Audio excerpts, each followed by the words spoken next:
live. 808 with Clay, live here at Clay Souza official Instagram, talking about flash photography. Flash photography every Monday and Wednesday, 8:08 p.m. Eastern Time. We are here talking about flash photography. So if you are a natural light photographer, or if you are new to flash photography and want to learn, get better at flash photography, join us, Clay Souza official. Clay Souza official here on Instagram, Clay Souza official on YouTube channel, and Clay Souza official on Facebook. And my folks are joining. Jeff is there. Delmar is there again. How are you guys doing? You guys doing good? Can you hear me okay? Everything's fine? Let me know in the comments. Dan is there doing her work. Look at that. I was going to tell you to use the green light today. The green light today. I have green light on the back because I'm wearing a green shirt, so it's all matching. Yeah, Gilda. Hey, Gilda is here. Gilda no Brasil. Gilda in Brazil you say Gilda. Here we say Gilda. Let me start my timer here so I don't talk too much. Alright, so I hope you guys are doing alright. Ana Claudia, welcome. I hope you guys are doing okay. I hope you guys are doing alright, having a good time today. Let me pull out my calendar here because I need to make some announcement. I don't know, for some reason my internet today is a little bit slower. Hola with a H? Really? Yeah, that's Spanish. I know that's Spanish, but since when we thought we speak Spanish in this house? Alright. Okay.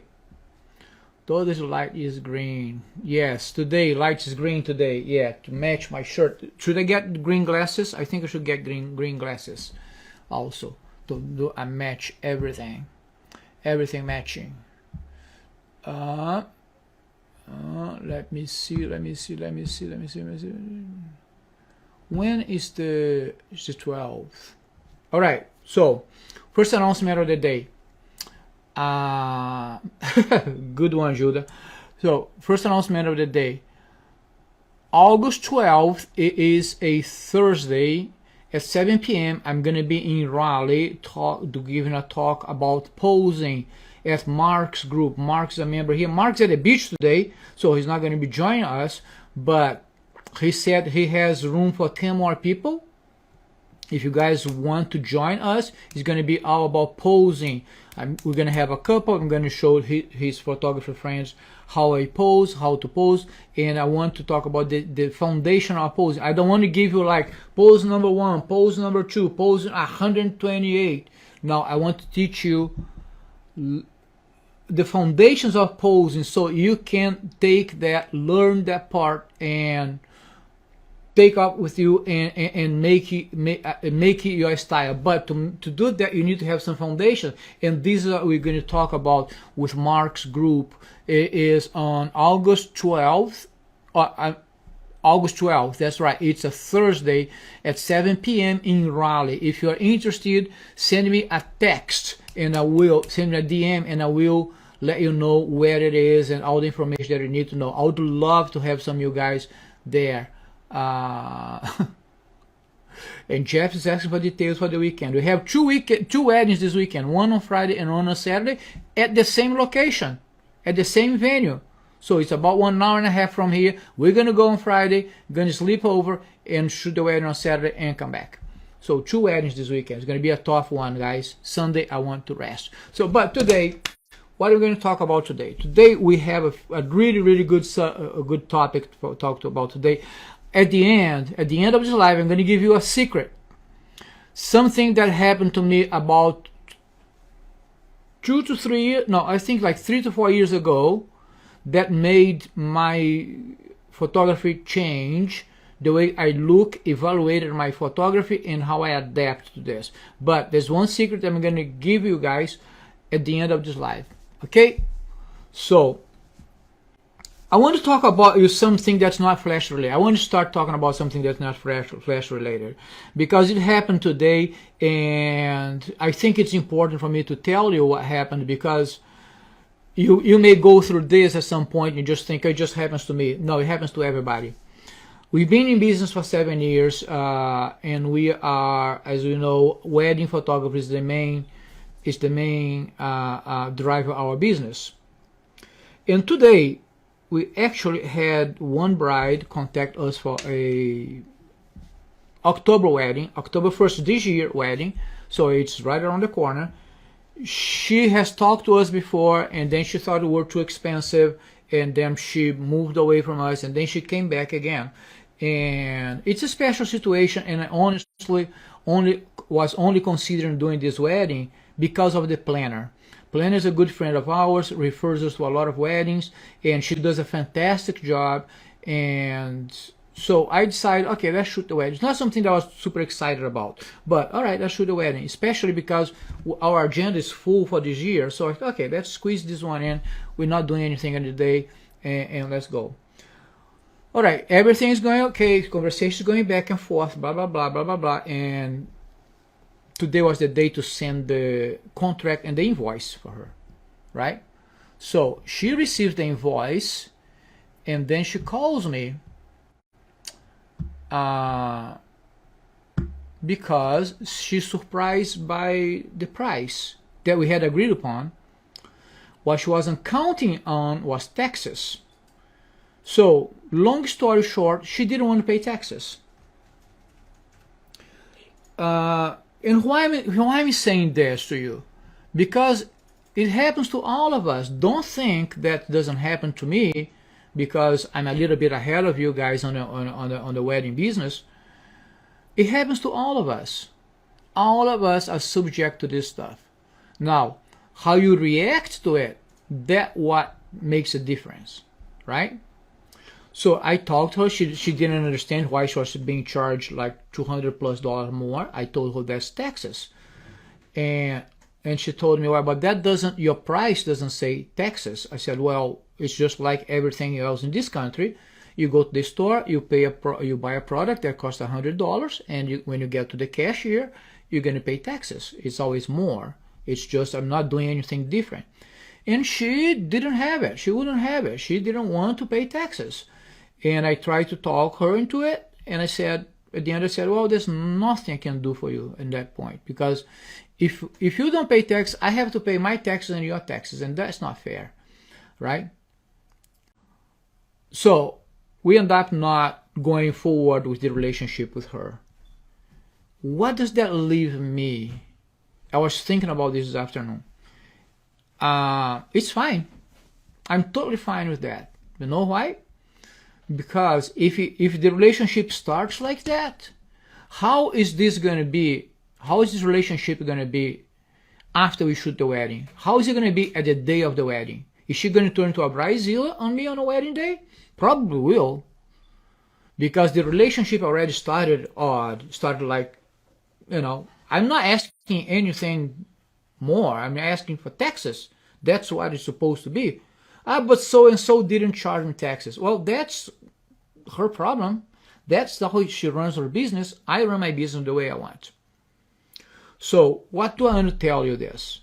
Because if you're starting right now, and I know like one wedding, two weddings sometimes make a difference. Sometimes it makes a difference when you have the extra wedding, right? But no.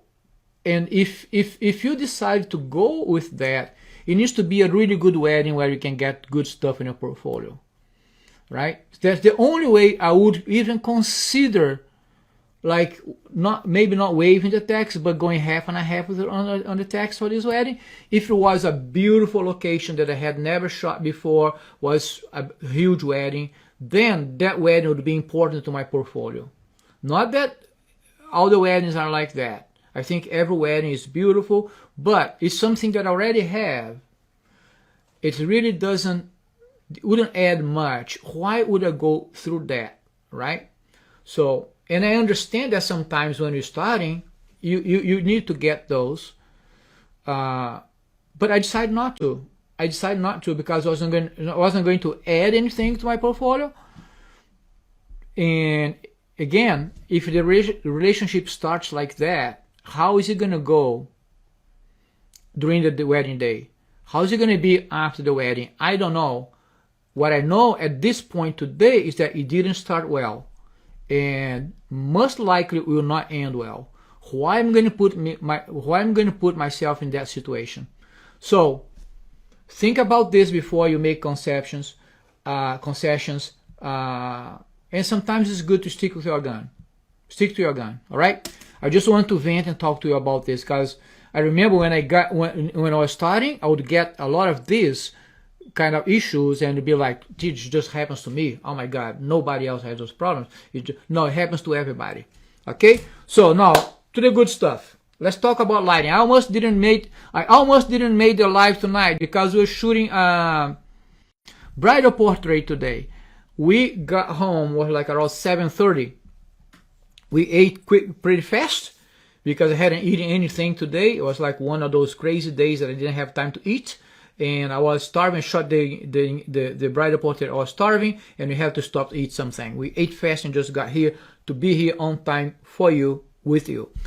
But I want to talk a little bit about lighting, and because I was shooting this bridal portrait, the lighting was beautiful, and a few times I said, oh, should I go natural light here?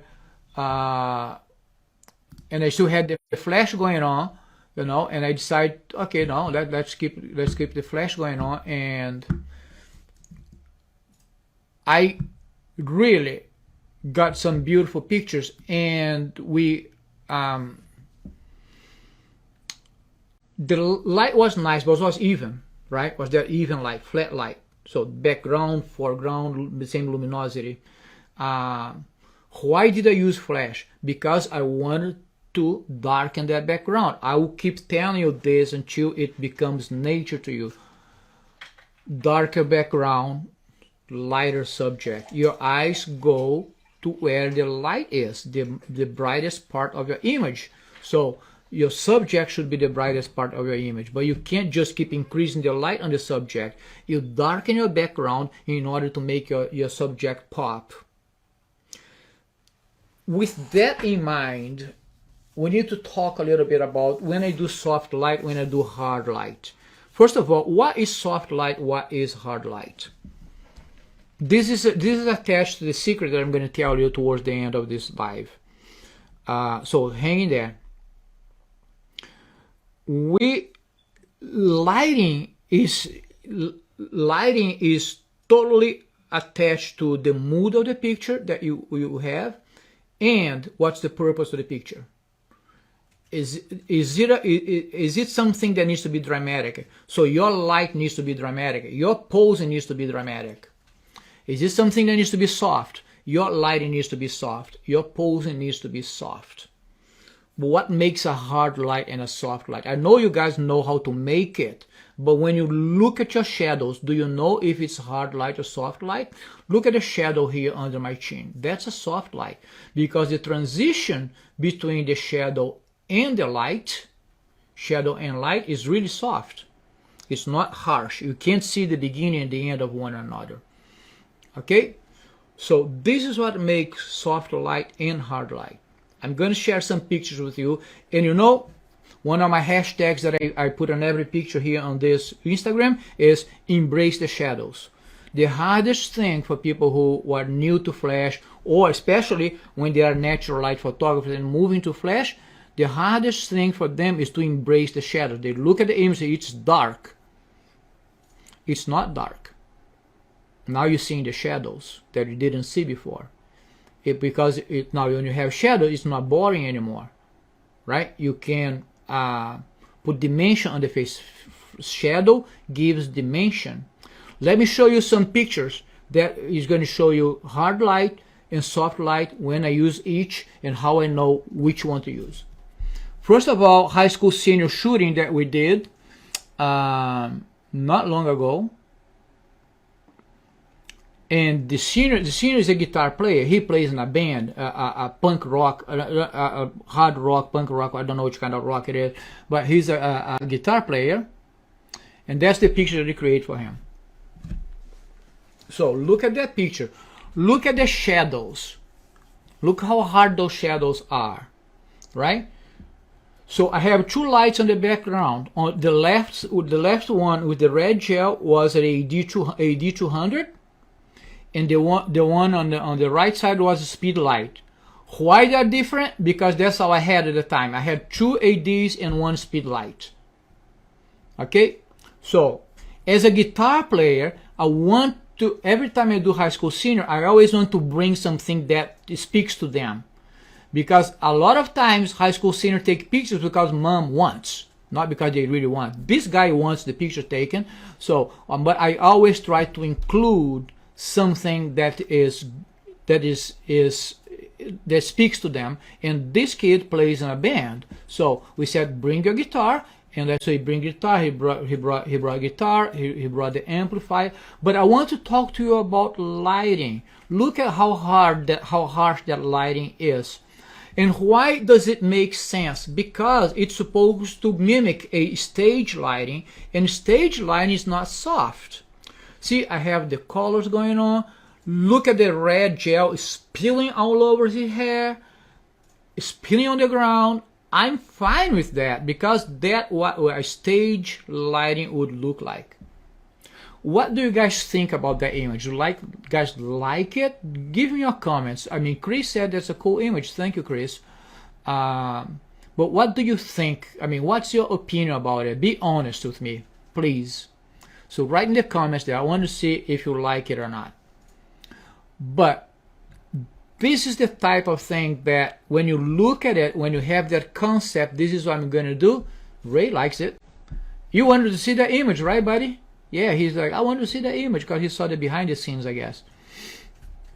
But you see, there's like the focus on the light on his face, but he's decently lit, which is lit just like if we're doing a stage thing.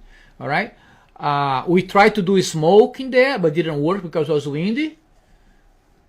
The red and blue flash changed completely the environment. Exactly. But I like it a lot. How did you get the background lit so well also? That's a good question. Yeah, that picture was taken, what time was it, baby? Like 5 o'clock in the afternoon? Around 6. Around 5, 6 o'clock. And it was like sunlight. You know, it's getting dark like at 8, 9 o'clock at night. So this picture was taken like about 2 weeks ago. No, darken on camera. So closing my aperture, closing my aperture, closing my aperture until I have, it's the same process like everything. Everything. Yeah, baby, I'm gonna get there. Everything is always the same, guys. I want to give you a recipe that's repeatable, that is scalable, and I keep repeating myself on this. We look at the scene first. We dial the aperture, the shutter speed for the scene. Once I have the scene, look at the blue on that sky. We didn't lose the blue on the sky. It's right there. That's not post-production. That's what the sky was at the day. So I'm looking at the picture and I'm looking at the sky. There's a lot of sun back there. If you look towards the left, the tree is in the shadow to see how much darker it is from the right side. Because that's where the sun was hitting. All right? So I'm looking, measure the ambient light. That's right, Jeff. Measure for the ambient light. Once you have the ambient light the way you want, if the ambient light doesn't change, you don't touch the camera anymore. And your flashes will light the subject. And that's exactly what we did. And how we did this, like 3 flashes. There is one AD camera right or camera left. I think it's camera left. Let me see. I can't, the image is too small here. I don't remember. AD was on the right side. Camera right. Camera right. AD on camera right. Because of his hair. The AD on camera right. And I put on the right side because the way he parts his hair. If I had put on the left, his hair would create the hard shadow on his face, and we don't want that. Okay, so AD camera right inside a mag box, far away from him, to create that hard light. And two flashes on the background, one speed light, one AD200, and one speed light with a red gel and a blue gel pointing straight to the camera. Those flashes are pointing to the camera. I want that starburst in there. Okay? So the image is small here, Jeff. I can't really see much of it. But it is camera right. So that's how he creates it. But how did I do that? First thing, I dialed the ambient light. So I look at the back of the camera. He's sitting there, not posing, not doing anything. He's sitting there. I'm taking pictures. Boom. It's pitch dark. Totally dark. I don't care. I'm looking at the ambient light. I got the ambient light the way I want. I brought one speed light, two speed lights. Put the gels on it and so let's see if it works. First we start doing them high. It wasn't working. And then we put them on the little. I don't know how to respond to that. Oh, Siri's talking to me. I'm not talking to you, Siri. So I put the lights on a rail that was there on the little fence over there. This is a gazebo, guys. This is a gazebo inside this venue, this location that we found, and we just sat there and did that. Okay, so one light, two lights, and boom, a measure and dial, boom, boom, boom. Once I get his, the two lights, the pointing to the camera, looking good the way I wanted, I turn the key light. Siri is not a flash photography expert. That's right. So I can't understand what you're saying. And then I turn my key light to light him, and then I move the light a little bit here and there until I get that dramatic light, and that's what I got. Okay, but why did I pick to do dramatic light in this case? Because it's supposed to be a stage lighting. It's supposed to be stage lighting. And stage lighting is hard. Can you imagine like this rock and roll guy playing like big hair and stuff, and that beautiful soft light in his face? It doesn't match the mood. I was going for a mood. I was going for something like something that I had in mind. And I walked in. I was like, okay, this is what we're gonna do here. We're gonna do a stage lighting here. Okay. So that's why it's important, if we tie it back all the way to our conversations in the past, that you should be knowing what you want at the end. If I didn't know what I wanted at the end, I would never be able to create that picture. Okay? So that's one of them. Let me show you another one. I got another one of him over here. You know, just chilling and playing. Now I have his face turned even more, a little bit wider shot, but the same type of lighting. Same thing. Nothing changed there. We did a bunch of those. I want to take it to a next level. He didn't want. I really wanted to get him standing on that, jumping off that bench, like, you know, playing the guitar, like jumping off. I would shoot him from underneath. He didn't want to do that. So fine, let's move on. He said, would you jump there for me? He's like, I don't think so. I said, all right, cool. Let's move on.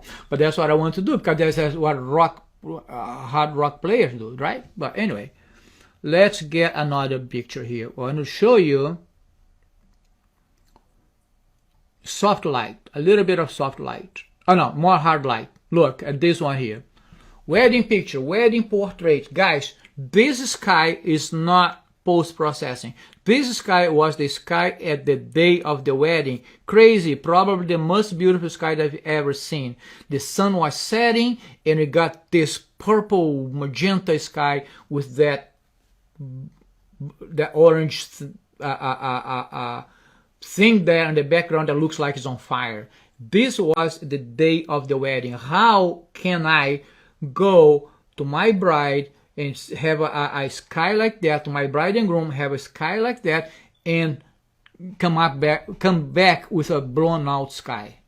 I can't. It's a disservice to your bride. So that's why you need flash photography, because with flash photography, I can create an image that is dramatic and beautiful, and nobody else, nobody that doesn't know how to do flash, nobody that doesn't pay attention to light is going to be able to recreate. This is what brings you guys the clients that you want. That's why it's important for you to learn about flash photography. Okay, So, but look at the shadows on their face. It's still not a whole lot of shadow there, but it's still hard shadows. Look the transition between the light and shadow. It's a hard transition. Why? Because it is a dramatic picture. The whole scene, the way I darken the background, the way I darken the sky, required me to create hard lighting that wouldn't match if I had that beautiful softbox lighting on them. That would not match the ambient, right? So if you go dramatic, you need to go dramatic all the way. Okay, one light setup, guys. Whoever has assisted me on the weddings, whoever has done workshops with me or mentored with me, you guys know I'm one light type of guy. I love doing beautiful portraits with one light. But in order to do that, you need to master your flash techniques. You need to know what you want at the end of the picture. Before you take the camera out of a bag, you need to have that final image in your mind. Otherwise, how do you know where to put the flash? How do you know how to light? How do you know where to light them from? How do you know to pose them? If you don't know you want a dramatic image, for instance, how are you going to create a dramatic pose if you don't know how is that what you want? So let's avoid from now on just putting lights up and moving lights around with no order, with no plans, and expecting that something good will come out of it, because you know what, we will not. You need to have a game plan. And every day here, every live of this that we have, I'm giving you guys a roadmap for you to make this process, because my process is scalable and I can repeat the process. I can repeat the process over and over and over again, and it always works. Because that's what we want. When you're gunning and running on a wedding day, you don't have time to come up with, what am I gonna? You don't have time to sit down and say, what am I gonna come out here? What am I gonna do? No, you have to have a game plan, because sometimes you have like 20 minutes. Then this couple here, for instance, we went away to do the portrait somewhere else, and this is okay. I was done with the portraits. And then we're driving back to the venue, and we're driving back in a golf cart at the venue. And then when we got there, I look at the sky and said, guys, hold on a second, stop here. We need to do a picture here, because look at those skies. And we had literally 5 minutes to do the picture. Day of Thursday. 5 minutes or even less than 5 minutes to do the picture. But because my process is repeatable, I was able to go boom, boom, boom, and I knew what I wanted. Boom, boom, boom, let's do this, pose here, look that way, light goes over here, blah, blah, blah, little adjustment, boom, done, let's go, right? And this is what you sell your clients, like big 24 by 36, 30 by 40, 50 by 6 wall art they put on their bedroom, they put on their new house, the new family they're starting. All right, so let's look at another picture here. Let me see what I have here. Okay, this is the same couple before that picture. So that's the same couple over there, right? See how the lighting now is very different? So the lighting now, they are more flat lighting, flat lit than the other picture, because the scene requires, there's not a whole lot of drama on that scene. Look how beautiful it is. This is the entrance to the venue. Where we were before on the picture is all the way far back there. When I drove in on that venue, I jumped out of the car and I said, this is only going to be one location I'm going to do portraits, because I saw that picture in my head as soon as I drove in. So watch. As you drive into the place, watch what you're doing there. So it's not dramatic light there. It's pretty flat lighting. Easy to do, right? But the scene requires that.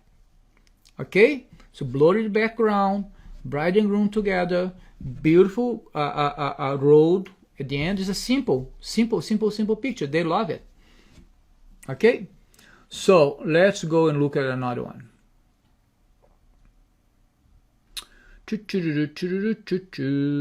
Kind of bridal portrait, another bridal portrait. Kind of soft light there, right? Kind of in between, almost Rembrandt light there, almost Rembrandt. look at the triangle on her right cheek or left of your left, her right. Right? There's a little triangle there, almost a triangle. If I had moved her nose a little bit to her right side, would have a little bit more of a triangle there. That would be the perfect brain light. But look at the transition from shadow to light. Look at the transition. Don't look how dark the shadow is, because that doesn't mean anything. But look at the transition from shadow to light. That is a soft transition. Could it be softer? It could be softer. But it's more on the soft side than on the harder side. So that is soft light, because the image asks for soft light. It's a bride, look at her bouquet. This was bridal portrait actually before the wedding day. So it needs to be soft. I have that blurred background at the end. You see? Yeah. So one other picture here. Let me see this one here. It's another one of her. Look, the transition from shadows to light on that image. Okay? Not a soft light, because the image asks for it, right? If I did a hard light there, that wouldn't work well. And then I want to show you another bride portrait that we did some time ago. We shot this wedding. Jeff was with me on that wedding. Look at that bridal portrait. Now you're going to tell me, well, there's not much to that, right? Well, that's because you were not there, you didn't see the scene. But there was a lot of light. You see on the left side there where the sun was? Well, that's my timer. There was a lot of light coming there on the background. So what happened? I darkened again, guys. Dial your ambient light. This is the recipe I'm giving you. You get to your scene, find your location, point your camera to the sky and shoot. Okay? And then you're gonna see this is my ambient light. Now, if you know what you want, you're gonna know, okay, I need to darken the background, because darker background makes a subject pop a little bit more. So I darken the background, I darken it until it got to the point where I could still see the green, right? But it was darker than the bride. And then one light setup, light camera right inside a mag box, and we shot that picture. Okay, so I'm showing the greenery. I'm showing. Look at her right side. I'm showing the colors of the flowers. She loves flowers. That's why we did the picture there. And she had this beautiful gown, a wedding gown on her, and we just started playing with the gown. All I did there was, okay, grab your gown and just toss it in front of you. That's all I want you to do. I want to grab it and toss it. Right? A few times until she got it. I wasn't shooting at that point. This is how I got to that picture, step by step. Grab your gown, toss it. And at that point, I was watching her facial expression. I was watching her hand movement, where it's going. I was watching how high, how low it was. And I was directing her, no, let's do again now, a little bit lower. Let's do again. Now, the height is good, but let's do again. Let's fix the hand position. I want your hand this way. I want you looking that way. Once you get everything, we did like a bunch of them, like 5 feet, 10, 12 times. We did this. Once you get that, now let's take a picture. And she knows what she needs to do. We go there and boom, take a picture, and there it is. So look at Chris' comment. It looks very spontaneous. Yes, because we did that several times. At the point that we get to shoot it, it was spontaneous to her. She knew what she was going to do. The directing was very important to that point, okay? Because I knew it was complicated. It's not just toss it. Like a lot of people just toss it. And they toss it, the gown comes beautiful, but the bride is looking somewhere else. The hands is weird. The gown is covering half of her face. No, pay attention to details. Guys, if you want to move from where you are to a better photography, devil is on the details. Pay attention to the details. This is what's going to separate you from everybody else. And this is what this channel is all about. It's to teaching you how to think outside of the box and be very picky with your details. Because she looked at that picture, she goes like, oh my God, this is perfect. This is perfection. And that's exactly what we want to, I want you guys to hear from your clients. Right? So we did that a bunch of times. By the time that I got to shoot that picture, she already knew everything. So it was intuitive to her, wasn't surprised to her. So stop making your subjects try to guess what you're talking about. So I'm not an English native speaker. I need to speak slowly and I need to be very clear with my directions. Otherwise they don't understand. Okay? So if you go back on August 12th to our posing talk that we're going to do a Marks group there, like we talked about, you're going to see the methodology that I have for posing, how I talk to them, how I use my hands to direct them, how I guide them through the whole process one step at a time, that in a way that feels natural to them. And that's exactly what this picture was successful because the guidance was perfect, the lighting was perfect, the background was perfect. The background was way brighter than what you're seeing right now. This, I want like a good balance between, I didn't want a dramatic balance that they have like a totally dark background with her, because she's very fair complexion and was wearing white. So if I darkened that background too much, we had a lot of contrast between the bride and the background. The pose is going to be Michelle on August 12th, which is a Thursday at 7 p.m. in Raleigh. If you need directions, something that you want to come, let me know and I will send you. She doesn't live here. You can't. Yeah, you don't live in North Carolina. That's what I'm thinking right now. You don't live around here. But if you want to come, you're more than welcome. Unless she's at the lake. Yeah, unless you're around here. So I don't know you sometimes you come this direction. So guys, back to the picture. So that's what it is, right? Directing and being obsessed with perfection. Be obsessed with perfection. You're going to see how your picture is going to improve, how you're going to start attracting those clients that you always wanted. So now, I promised you I was going to give you a secret.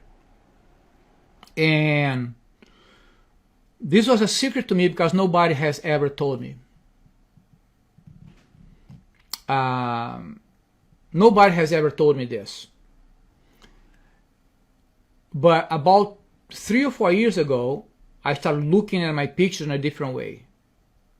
Because every photographer, every flash photographer, I'm not going to say every, most flash photographers, especially beginners, are always concerned about the light. How's the light hitting? How's the light this? How's the light that? You know what's wrong with that? You need to be looking at the shadows.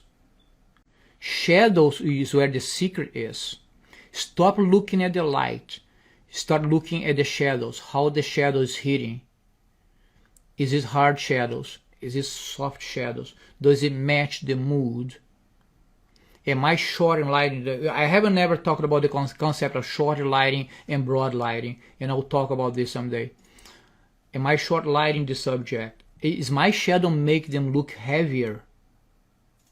Is my shadows make them look? Are my shadows bringing up imperfections on their faces? This is key. So if you keep looking at the light, you're never going to see this. Now, start looking at the shadows. Look at the shadows. And I'm going to tell you, your photography will change. You will start understanding where to put the light with purpose. This is how we need to do things with purpose, right? You start to understand how to put where to put the light with purpose, and put the light here because of that, not because it feels like should be here. Okay, so if you don't look at the shadows, you look at the wrong place. So that's the secret for tonight. Look at the shadows, embrace the shadows. When you shoot, Look at the shadow. Get that picture in the back of the camera. Blow that picture 100% and look at those lights. Look at the shadows. I'm sorry. Look at the shadow. Look at the shadow is hitting. Look if the shadow is crossing in the middle of the eyes. Look the transition between shade, shadow, and light. Because the secret for soft light or hard light is not on how much shadow I have. It's on the transition. Is it a hard transition? I can clearly see the end of the shadow and the beginning of the light. Then that's hard shadow. Now, is the transition soft? The transition between light, shadow, and light is soft. I cannot tell where light begins and shadow begins. That is soft light. And then you go, does it match the mood that I'm going after? Okay? That's the secret for tonight. Take this and start looking, go back to your images and look at them critically now. Look at these points now. Look at the shadows in your image. If they don't have shadows, you need to move the light away from the camera X. If the shadow is too hard, fine. Look at the scene. Is that what I wanted? And the same thing, the shadow is soft. You can create a dramatic pose with a soft and have a soft light. You can't do that. You're posing, your lighting, that what dictates the mood of the picture. If you're going for a hard light, it's hard. If you're going for a hard mood, it's hard mood, right? So that's the mood that needs to follow. The light needs to be dramatic. The pose needs to be more dramatic. If it's soft, the light needs to be soft. The pose needs to be soft. All right? Brandon just joined in when I'm leaving. Brandon, I'm sorry, brother, but I'm just about finished. But you can catch up. A replay of this live video was a good one. I hope you guys enjoyed it because I thought it was really good. Catch up the replay of this live here on Instagram in a few minutes. It's going to be uploaded in a few minutes. And also going to be on our YouTube channel, Clay Souza Official. Just do a YouTube search for Clay Souza Official. And also on our Facebook page, Clay Souza Official. And I will see you next week on Monday at 8:08 p.m. Eastern Time here at Clay Souza Official. Hashtag 808 with Clay. All right. Thank you guys for watching. Thank you guys for your support. If you have questions, please send me a DM. If you have suggestions for us to talk about on this channel, please let me know. I'm always looking for suggestions and good stuff. And thank you so much, guys. Have a great night. Enjoy it. Bye.